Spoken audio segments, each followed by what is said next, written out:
आज की इस पुरवकार तकरीर में मुझे जिस मौजू पर लफ्ज़ कुशाई करने का मौका मिला है उसका उन्वान है मुजाहिदीन आज़ादी।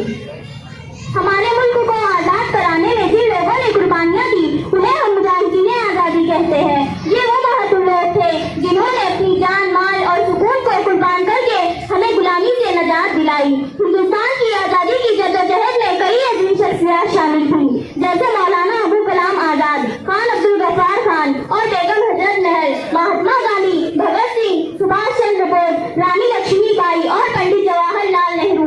हर एक ने अपने अंदाज में आज़ादी की लड़ाई लड़ी। महात्मा गांधी ने अज़्म, तशद्दुद और सच्चाई के जरिए आज़ादी की तहरीक चलाई। भगत सिंह ने अपनी जवानी मुल्क के लिए कुर्बान कर दी। सुभाष चंद्र बोस, तुम मुझे खून दो मैं तुम्हें आज़ादी दूंगा जैसे कौम को नारे से जगाया। जमीन पे घर बनाया है मगर जन्नत में रहते हैं, जमीन पे घर बनाया है मगर जन्नत में रहते हैं। हमारी खुशनसीबी है कि हम भारत में रहते हैं।